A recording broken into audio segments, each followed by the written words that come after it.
Hello everyone, welcome back to the channel. Screen पर आप देख ही रहे हैं, आज की इस वीडियो में हम इंपॉर्टेंट आर्टिकल्स करने वाले हैं। हर एक एग्ज़ाम में 2 क्वेश्चन तो कंफर्म होते हैं, इस टॉपिक से आर्टिकल से पूछे ही जाते हैं, तो इसलिए एग्ज़ाम में बैठने से पहले ये टॉपिक को अच्छे से रिवाइज़ करके ही जाइएगा। चलिए शुरुआत करते हैं। सबसे पहले यहाँ पर देखें तो इंडियन कॉन्स्टिट्यूशन में कितने आर्टिकल्स हैं, तो ओरिजिनली 395 आर्टिकल्स थे। अभी अगर देखें नंबर वाइज तो 395 ही हैं, है ना। सीरियल नंबर वाइज देखें तो, बट अगर काउंट वाइज देखें तो 448 आर्टिकल्स हो गए हैं भारतीय संविधान में। 448 आर्टिकल्स हैं, 25 पार्ट्स हैं, 12 शेड्यूल्स हैं और 5 अपेंडिसेस हैं, with more than 100 amendments in the Indian constitution. अब क्वेश्चंस देख लेते हैं यहाँ पर। एडमिशन और establishment of new states is mentioned in which article होगा यहाँ पर। स्टेट ने कौन से आर्टिकल में नए स्टेट्स के स्थापना या फिर प्रवेश की बात की गई है, यह article 2, option number B correct है। अब यहाँ देखिए पार्ट 1 जो है उसमें क्या चीज़ मेंशन की गई है, यूनियन एंड इट्स टेरिटरी के बारे में बताया गया है। तो इसमें जो आर्टिकल्स हैं, सबसे पहले आता है आर्टिकल 1 जो कि name and territory of the union की बात करता है, मतलब बताता है कि जो देश है हमारा उसका क्या नाम है, India, that is Bharat, shell be a union of states, ये बोला गया आर्टिकल 1 में। फिर आर्टिकल 2 है admission and establishment of new states. नए स्टेट्स का अगर प्रवेश करवाना है भारत के अंदर या स्थापना करनी है, गठन करना है, तो वो किस तरह होगा ये बताया गया है। फिर आर्टिकल 3 में formation of new states and alteration of areas, boundaries and name of existing states, मतलब नए स्टेट्स का फॉर्मेशन करना है, या फिर अगर कोई एक स्टेट का एरिया है, ये यूपी है, अगर यूपी में से उत्तराखंड बनाना है तो ये अल्टरेशन जो करना है ये भी आर्टिकल 3 के तहत किया जाता है। बाउंड्रीज़ में चेंज करना है तो वो भी इसके तहत, और अगर कोई एग्जिस्टिंग स्टेट है उसका नाम चेंज करना है, जैसे कि उत्तर प्रदेश का नाम यूनाइटेड प्रोविंस था, यूनाइटेड प्रोविंस से चेंज करके उत्तर प्रदेश किया गया, तो ये भी आर्टिकल 3 के तहत किया जाता है। ये अधिकार किसके पास है करने का, तो ये अधिकार है पार्लियामेंट के पास, संसद के पास, ठीक है। तो इस तरह पार्ट 1 आर्टिकल 1 से लेकर 4 यूनियन एंड इट्स टेरिटरी के बारे में बात करते हैं। नेक्स्ट क्वेश्चन है, parliament to regulate the law related to citizenship is under which article. Citizenship से रिलेटेड कोई भी कानून है उसको रेगुलेट करने के लिए पावर किसके पास है, पार्लियामेंट के पास है। और ये पावर पार्लियामेंट को कौन से आर्टिकल के तहत मिलती है, तो आर्टिकल 11 के तहत पार्लियामेंट को ये पावर दी जाती है। अब सेकेंड पार्ट आता है हमारा जो कि सिटीजनशिप की बात करता है। अब पार्ट सेकेंड में आर्टिकल 5 से लेकर 11 ये सिटीजनशिप के बारे में है। अब इसमें इंपॉर्टेंट है आर्टिकल 5 जो कि बोलता है, सिटीजनशिप की बात करता है at the commencement of the constitution. फिर आर्टिकल 6 है rights of citizenship of a certain person who has migrated to India from Pakistan. Pakistan से इंडिया माइग्रेट करके जो आया है उसे किस तरह से प्राप्त होंगे, राइट ऑफ सिटीजनशिप। फिर आर्टिकल 10 है continuance of rights of citizenship. और आर्टिकल 11 जो अभी हमने क्वेश्चन देखा था कि राइट ऑफ सिटीजनशिप को रेगुलेट करने की पावर है पार्लियामेंट के पास। Fundamental rights are granted to citizens under which article. Fundamental rights भारत के लोगों को दिए गए हैं आर्टिकल 12 से 35 में पार्ट 3 के अंदर। अब देखिए आर्टिकल 14 से लेकर 18 ये देता है राइट टू इक्वालिटी। आर्टिकल 19 से लेकर 22 राइट टू फ्रीडम देते हैं। फिर है आर्टिकल 23 और 24 राइट अगेंस्ट एक्सप्लॉयटेशन। आर्टिकल 25 से 28 right to freedom of religion. Article 29 और 30 cultural and educational rights provide करते हैं। और आर्टिकल 32 ये राइट टू कॉन्स्टिट्यूशनल रेमेडीज़ देता है। एक और फंडामेंटल राइट हुआ करता था आर्टिकल 31 में, which was right to property. ये अधिकार अभी भी है हमारे पास, क्योंकि अभी भी हम प्रॉपर्टी तो खरीद ही सकते हैं ना, लेकिन अभी ये एक फंडामेंटल राइट नहीं है, अभी ये एक कॉन्स्टिट्यूशनल और लीगल राइट बन गया है, ठीक है। फंडामेंटल राइट की श्रेणी से इसको हटा दिया गया है। Which article contains the right to freedom of speech. Freedom of speech इसका अधिकार आर्टिकल 19 के तहत दिया गया है। Which of the following articles of the constitution of India abolishes untouchability. छुआछूत को, अस्पृश्यता को समाप्त करने का काम करता है आर्टिकल 17। अब देखिए राइट टू इक्वालिटी जो है 14 से लेकर 18, इसके अंदर कौन कौन से अधिकार हैं। सबसे पहले article 14 equality before the law, कानून के समक्ष समानता देता है ये। फिर है आर्टिकल 15 प्रोहिबिशन ऑफ डिस्क्रिमिनेशन, मतलब भेदभाव का अंत करता है। किन ग्राउंड्स पर, रिलीजन, रेस, कास्ट, सेक्स और प्लेस ऑफ बर्थ, इन आधारों पर किसी के भी साथ भेदभाव नहीं किया जा सकता है। फिर आर्टिकल 16 है equality of opportunity in matters of public employment, सभी को अवसर की समानता दी जाएगी सरकार के द्वारा। आर्टिकल 17 है छुआछूत को खत्म करने के लिए, अबॉलिशन ऑफ द अनटचेबिलिटी। और आर्टिकल 18 है अबॉलिशन ऑफ टाइटल्स, ठीक है। नेक्स्ट देखते हैं क्वेश्चन है which article deals with the right to elementary education. प्रारंभिक शिक्षा का अधिकार देता है आर्टिकल 21A, तो हाँ ऑप्शन ए करेक्ट हो जाएगा। अब देखिए राइट टू फ्रीडम जो है 19 से लेकर 22 था, हमने देखा था। अब इनमें एक देखिए आर्टिकल 19 कहता है freedom of speech and expression के बारे में, ठीक है, अभिव्यक्ति की आज़ादी देता है। Article 20 protection in respect of conviction for offences, मतलब किसी को दोषी ठहराया गया है तो उसके लिए भी कुछ अधिकार हैं 20 में दिए गए हैं। Article 21 protection of life and personal liberty, और आर्टिकल 22 जो है protection against arrest and detention in certain cases, ठीक है। नेक्स्ट देखते हैं question, the right to privacy is a fundamental right under which article. Right to privacy article 21 के तहत fundamental right दिया गया है। अब शोषण के विरुद्ध अधिकार जो है हमारा राइट अगेंस्ट एक्सप्लॉयटेशन, वो 2 आर्टिकल्स में है, आर्टिकल 23 और 24। 23 में क्या है, prohibition of traffic in human beings and forced labour, human trafficking के लिए या फिर बंधुआ मजदूरी के लिए, फोर्स्ड लेबर के लिए, इसका प्रोहिबिशन करता है ये। और आर्टिकल 24 है prohibition of employment of children under the age of 14 in factories and mines, ठीक है, बच्चों के लिए अधिकार देता है ये। नेक्स्ट है which of the following article is related to freedom to manage religious affairs. Religious affairs जो भी हैं, धार्मिक मामले हैं, उनको मैनेज करने के लिए फ्रीडम देता है। कौन सा आर्टिकल है, ये है आर्टिकल 26। अब यहाँ देखिए right to freedom of religion जो है ये 25 से लेकर 28 में है। तो आर्टिकल 25 क्या कहता है, freedom of conscience and free profession practice and propagation of religion, किसी भी रिलीजन को मानो, फॉलो करो, उसका प्रचार करो, इसका अधिकार है सबके पास। Article 26 freedom to manage religious affairs, मतलब 25 जो है ये इंडिविजुअल को अधिकार है और 26 जो है ये रिलीजियस ग्रुप के लिए अधिकार दिया गया है। फिर आर्टिकल 27 है फ्रीडम एज टू पे taxes for promotion of any particular religion, ठीक है, किसी को बाध्य नहीं किया जा सकता कि किसी धार्मिक मामले के लिए कोई टैक्स पे करे। फिर है article 28 freedom from attending religious instruction. Next है protection of interest of minorities is mentioned in which article, इसको मेंशन किया गया आर्टिकल 29 के तहत। आर्टिकल 29 और 30 कौन से अधिकार हैं, कल्चरल एंड एजुकेशनल राइट्स हैं। तो 29 कहता है protection of interest of minorities, minorities के जो भी इंटरेस्ट हैं उनके प्रोटेक्शन के लिए है। और आर्टिकल 30 है right of minorities to establish and administer educational institutions. फिर आता है राइट टू कॉन्स्टिट्यूशनल रेमेडीज़ जो कि है article 32 remedies for enforcement of fundamental rights.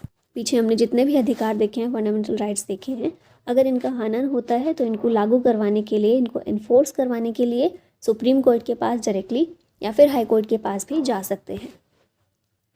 Article 32 belongs to which part of the Indian constitution. Article 32 किसका part है, fundamental rights का part है और फंडामेंटल राइट्स पार्ट 3 में दिए गए हैं। आर्टिकल 32 के तहत सुप्रीम कोर्ट 5 तरह की रिट्स जारी कर सकता है। ये रिट्स हैं हेबियस कॉर्पस, मैंडेमस, प्रोहिबिशन, सर्शियरी और क्यो वारंटो, ठीक है, 5 रिट के नाम याद रखिएगा अच्छे से। नेक्स्ट क्वेश्चन है article 39A provides for. Article 39A, अभी देखिए यहाँ पर क्या आ गया है, 35 तक फंडामेंटल राइट्स थे, अब 36 से शुरू होते हैं और 51 तक आते हैं हमारे DPSP directive principles of states policy. अब इसी में है 39A, ये किस बारे में है, तो ये है equal justice and free legal add के बारे में। और ये ए दिख रहा होगा, इस ए से क्या समझ में आया कि शुरू से हमारे संविधान में ये आर्टिकल नहीं था, बाद में संशोधन के ज़रिए इसको शामिल किया गया है।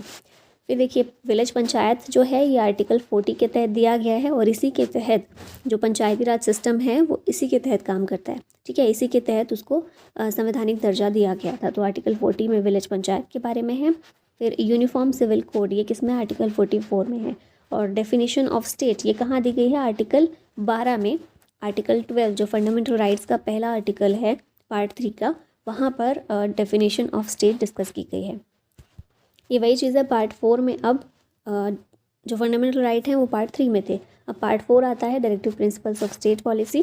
इसमें article 39A equal justice and free legal aid की बात करता है। आर्टिकल 40 विलेज पंचायत के बारे में है। 41 right to work, to education and to public assistance in certain cases. फिर आर्टिकल 43 क्या है, living wages etcetera for workers. और article 43A participation of workers in the management of industries. तो ये कुछ इंपॉर्टेंट है, याद रखिएगा। Next, provide for free and compulsory education for children is mentioned in which article of the constitution. तो ये दिया गया है आर्टिकल 45 में और इसी के तहत इसी को आधार बनाते हुए राइट टू एजुकेशन जो दिया गया है 21A में फंडामेंटल राइट, वो इसी को आधार बनाकर दिया गया है। 44 में क्या है, ये भी हमारे DPSP हैं। 44 है यूनिफॉर्म सिविल कोड, गोवा में एप्लीकेबल है बहुत पहले से ही। Article 45 provision for free and compulsory education for children. Article 46 promotion of educational and economic interest of scheduled caste, scheduled tribes and OBC। और article 47 duty of the state to raise the level of nutrition and standard of living and to improve public health. Next है which article of Indian constitution provides for village panchayat, ये हमने देख लिया, article 40 है। आगे देखते हैं DPSP में ही 48 क्या कहता है, organisation of agriculture and animal husbandry. फिर 49 protection of monuments and places and objects of natural importance है। आर्टिकल 50 जुडिशरी को एग्जीक्यूटिव से अलग करता है, दोनों का सेपरेशन करता है पावर्स का। और आर्टिकल 51 इंटरनेशनल पीस और सिक्योरिटी को प्रमोट करने के लिए ये आर्टिकल दिया गया है। Impeachment of president is mentioned in which article, president पर जो महाभियोग लगाया जाता है वो आर्टिकल 61 में मेंशन किया गया है। अब देखिए प्रेसिडेंट से रिलेटेड आर्टिकल्स कौन से हैं। आर्टिकल 52 कहता है the president of India, there shall be a president of India. Article 54 president की इलेक्शन की बात करता है। 61 में इम्पीचमेंट की प्रोसेस दी गई है। 72 में पार्डनिंग पावर, जो क्षमादान की शक्ति है प्रेसिडेंट की, वो मेंशन की गई है। आर्टिकल 74 काउंसिल ऑफ मिनिस्टर्स की बात करता है कि प्रेसिडेंट को एड और एडवाइस करने के लिए एक काउंसिल ऑफ मिनिस्टर्स होगी। आर्टिकल 123 ये प्रेसिडेंट की पावर, ऑर्डिनेंस जारी करने की पावर प्रेसिडेंट की, वो प्रोवाइड करता है। और article 143 power of president to consult supreme court, ये देता है। नेक्स्ट है establishment and constitution of supreme court is mentioned is, supreme court के एस्टेब्लिशमेंट, स्थापना और संविधान की बात की गई आर्टिकल 124 में, ऑप्शन ए करेक्ट है। Which of the given articles of the Indian constitution empowers the president to grant pardons to any person, pardon के लिए कौन सा आर्टिकल है, आर्टिकल 72। गवर्नर के बारे में देखिए आर्टिकल कौन कौन से हैं, तो सबसे पहले आर्टिकल 153 गवर्नर ऑफ स्टेट्स की बात करता है। फिर है आर्टिकल 155 अपॉइंटमेंट ऑफ गवर्नर किस तरह से होगा वो बताता है प्रोसेस। फिर आर्टिकल 161 ये गवर्नर की पावर क्षमादान की जो है to grant pardons and others, ये पावर गवर्नर को देता है। जैसे 72 राष्ट्रपति की है वैसे 161 गवर्नर की है। फिर आर्टिकल 163 ये बताता है कि गवर्नर को एड और एडवाइस करने के लिए काउंसिल ऑफ मिनिस्टर्स होगी स्टेट्स में। और आर्टिकल 213 ये गवर्नर की ऑर्डिनेंस जारी करने की पावर बताता है। Which article of Indian constitution is related to council of ministers, देखा था ना पीछे, याद कीजिए, आर्टिकल 74 होगा।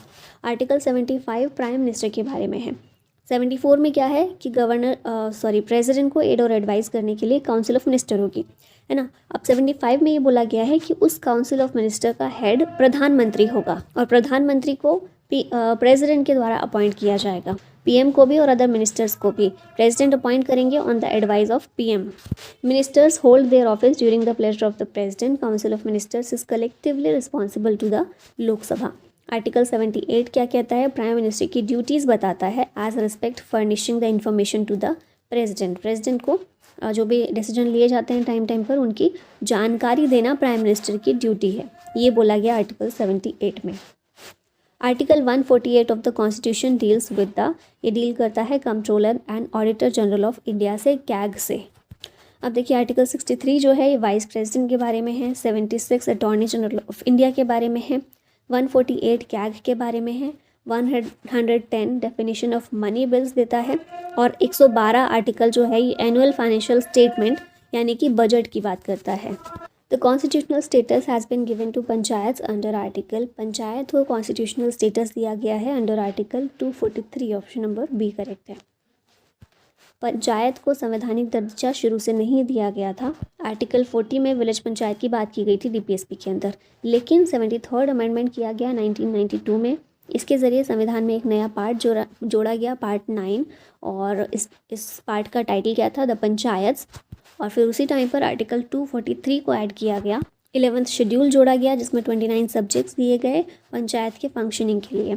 और 243 से लेकर 243O ये जो आर्टिकल्स हैं ये पंचायत से रिलेटेड है।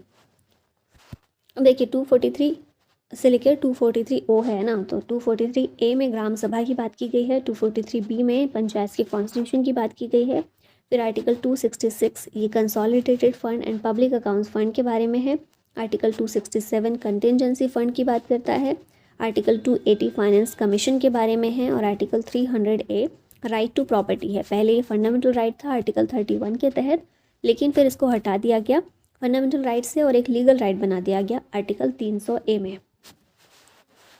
सुप्रीम कोर्ट के बारे में देखिए, आर्टिकल 124 ये सुप्रीम कोर्ट के एस्टेब्लिशमेंट और कॉन्स्टिट्यूशन की बात करता है।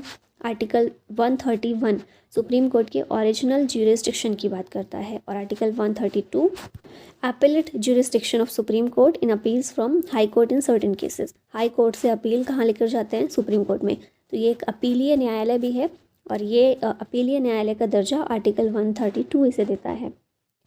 हाई कोर्ट के बारे में देखें, आर्टिकल 214 हाई कोर्ट्स की बात करता है। और आर्टिकल 226 जिस तरह 32 में सुप्रीम कोर्ट की रिट पावर है, उसी तरह से रिट जारी करने की शक्ति हाई कोर्ट को भी है आर्टिकल 226 के तहत। Which of the given articles of the Indian constitution empowers the high court to issue writs? अभी बिल्कुल हमने देखा आर्टिकल 226 होगा इसका आंसर। सुप्रीम कोर्ट के लिए ये पावर आर्टिकल 32 से मिलती है। इमरजेंसी से रिलेटेड आर्टिकल देख लेते हैं। आर्टिकल 352 नेशनल इमरजेंसी की बात करता है, ठीक है, प्रोक्लेमेशन ऑफ इमरजेंसी। फिर आर्टिकल 356 स्टेट इमरजेंसी के बारे में है, जिसे प्रेसिडेंट्स रूल के नाम से भी जानते हैं। और आर्टिकल 360 फाइनेंशियल इमरजेंसी के बारे में है। अभी तक भारत में फाइनेंशियल इमरजेंसी कभी भी नहीं लगी है।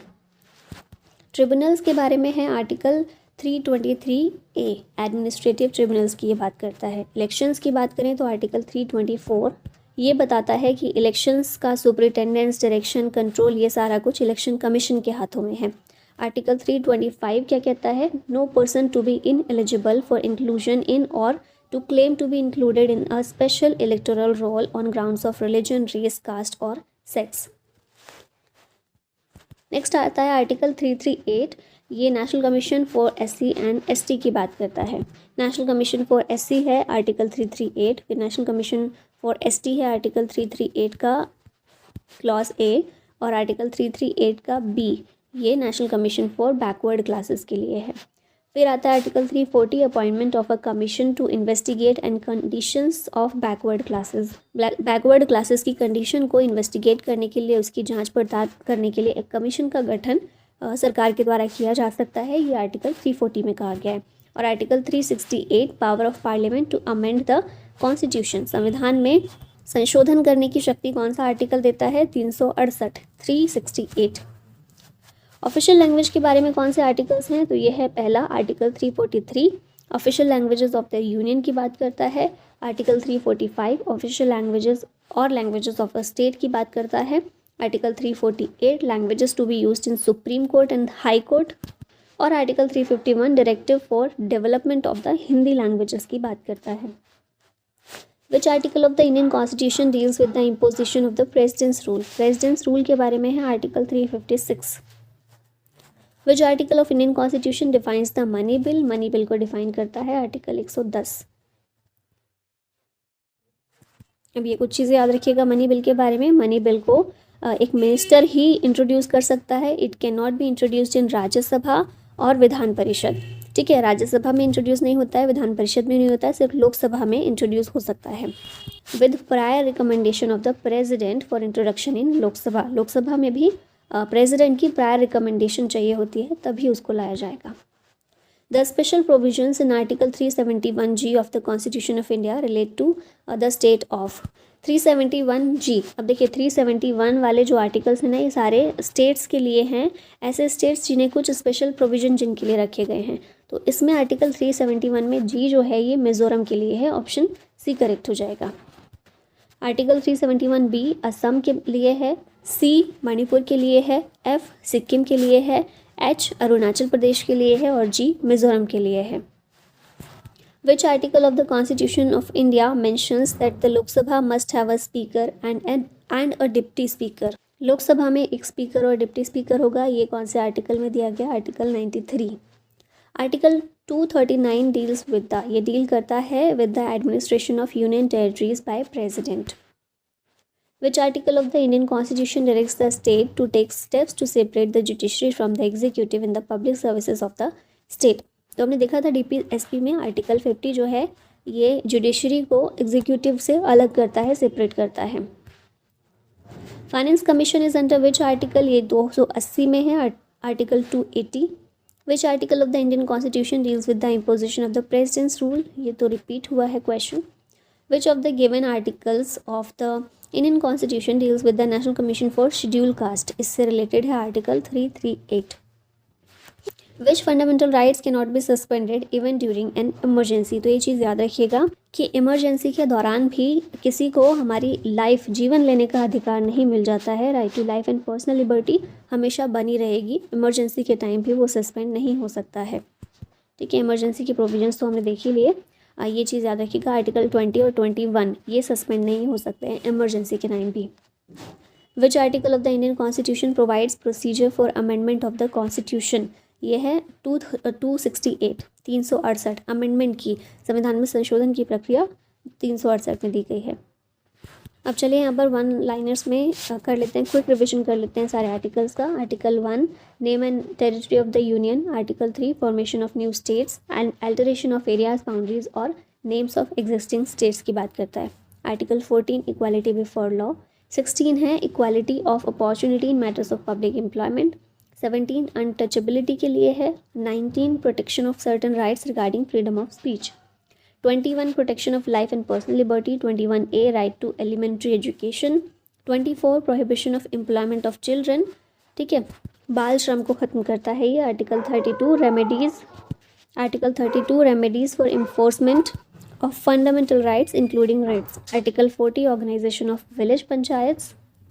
फिर नेक्स्ट है 44 uniform civil code, 46 promotion of educational and economic interest of schedule caste, schedule tribes and other weaker sections, article 50 separation of judiciary from the executive, 51 promotion of international peace and security, 51A fundamental duties हैं इसमें, 52 president के बारे में है, 53 union के executive power की बात करता है, 54 प्रेसिडेंट के इलेक्शन की बात करता है, 61 में इम्पीचमेंट का प्रोसेस दिया गया है, 63 वाइस प्रेसिडेंट के बारे में है, 64 vice president ex officio member होगा, एक्स ऑफिशियो चेयरमैन होगा राज्यसभा का, काउंसिल ऑफ स्टेट्स का, 64 ये बात करता है।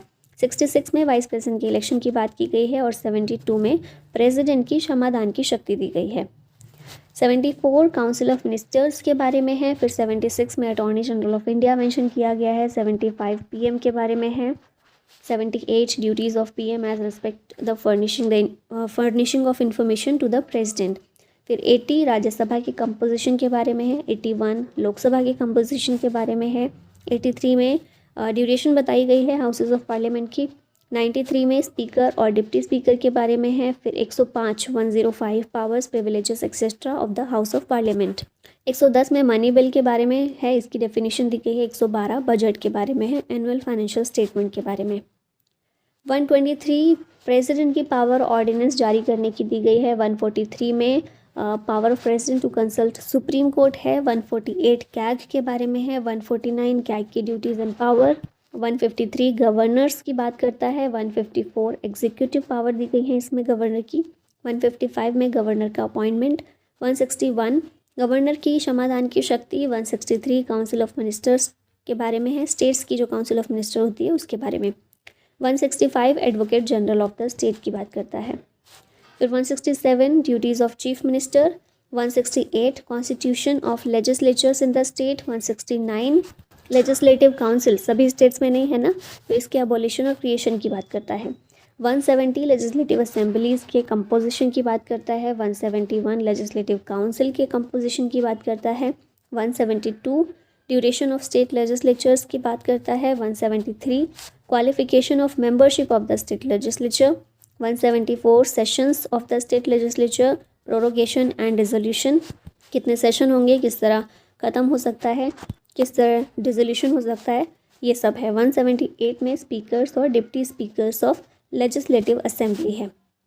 194 powers privileges and immunity of advocate general, 200 article 200 में assent of bills by governor, 202 annual financial statement of state का बजट 202 में है। फिर 210 language to be used in state legislature, 212 courts not to inquire into proceedings of the state legislature, 213 power of governor to promulgate ordinances, ठीक है, ordinance को जारी करने की शक्ति गवर्नर की। आर्टिकल 214 हाई कोर्ट के बारे में है। 217 appointment and the condition of the office of the जज ऑफ अ हाई कोर्ट। फिर नेक्स्ट है 226 हाई कोर्ट की पावर रिट इशू करने की। 239 AA special provisions with respect to Delhi. 243B panchayat के कॉन्स्टिट्यूशन की बात करता है। 243C composition of panchayat. 243G powers authority and responsibilities of panchayat. 243K elections panchayat के इलेक्शंस की प्रोसीजर बताता है। 249 power of parliament to legislate with respect to a matter in the state list in the national interest. मतलब state list के बारे में अगर कोई नेशनल इंटरेस्ट का मुद्दा आता है तो स्टेट लिस्ट के सब्जेक्ट पर पार्लियामेंट जो है ये कानून बना सकती है। ये पावर पार्लियामेंट को मिली है 249 के तहत। 262 में क्या दिया गया है? Adjudication of disputes relating to waters of inter state rivers और रिवर वैलीज। 263 में इंटरस्टेट काउंसिल के गठन करने की बात की गई है। फिर है 265 taxes not to be imposed save by authority of law. 266 में कंसोलिडेटेड फंड और पब्लिक अकाउंट्स फंड। और 267 में कंटिजेंसी फंड की बात की गई है। 275 में ग्रांट्स मेंशन किए गए हैं जो कि यूनियन के द्वारा कुछ सर्टेन स्टेट्स को दिए जाते हैं। 280 फाइनेंस कमीशन के बारे में है। 300 सूट्स एंड प्रोसीडिंग्स की बात करता है। 300A राइट टू प्रॉपर्टी है। 311 डिसमिसल रिमूवल और reduction in rank of persons employed in civil capacities under the union और स्टेट। 312 में ऑल इंडिया सर्विसेज की बात की गई है। 315 पब्लिक सर्विस कमीशंस की बात करता है यूनियन और स्टेट्स के लिए। 320 जो है पब्लिक सर्विस कमीशन के फंक्शंस की बात करता है। 323A एडमिनिस्ट्रेटिव ट्रिब्यूनल्स के बारे में है। 324 इलेक्शन कमीशन की बात करता है। फिर 330 हाउस ऑफ पीपल में यानी कि लोकसभा में शेड्यूल कास्ट और शेड्यूल ट्राइब के लिए सीट्स के रिजर्वेशन के लिए है। 338 national commission for SC and ST। 343 official language of the union. 345 official language और languages of a state. 352 proclamation of emergency जिसे नेशनल इमरजेंसी कहते हैं।